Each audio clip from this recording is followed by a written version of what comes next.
Miten kivaa heittää sinne veteen? En tiedä. Järvi on niin laaja. Ja pohja mukava. Mudainen. Olisiko kameran kotelo? Ei. Silloin ne hebaavat, kun kameras menee rikki. Miten olisi Katariinan paita? Ei.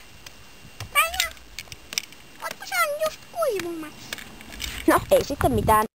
Heitetään paita. No nytkö sinä sitten suustut siihen? No se aluksi tuli pikkuset autolta. Näin. Nyt! Surkeaa!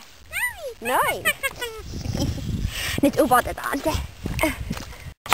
Paita ei näe enää seuraavaa päivää. Hups. Oltiinkohan me vähän liian tuhmia? Uskon. Kun Katariina tulee, se höpää. Nyt leikitään sukeltajapolleen. N, Y, T, nyt!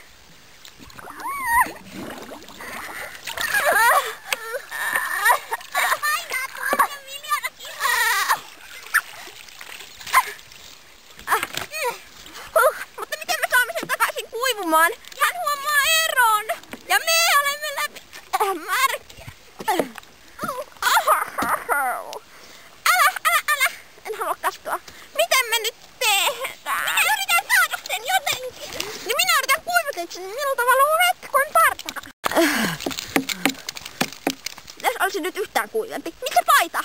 Tuona. Ei! Ei, kuten suitsemähän ovat rikki.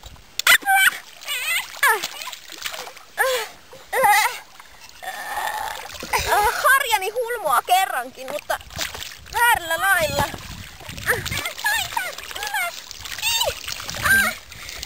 Salamää myrsky! Apua! Saskia tulee! Hän tunnistaa Katariinan paidan! Ja Katariina suuttuu myrskylle minulle! Eikä hän jopa vie prinssin pois pollanpotkusta! Älä pistä sinua! Auta se paita paikalleen! Voi ei, kamera katsoilla kastui! Nyt äkkiä paita vai jotenkin siihen! En pääse täältä pois! Nyt on taas pyyhe päällä. Eikä saa huomata mitään. Miten nämä mehteet saadaan pois? Kuule, ota löysää ja vedä. Tai sitten vain lujahda niistä läpi. Näin? Niin. Ja nyt sukella. Sinne niin vansai. En viitsi. Viitsi nyt vain. Olet mälläriponi. Jahan pääs. Nyt lähdetään. Luikset! Ne tippuivat. Ja vai. Salamaa myrsky, mitä te teette?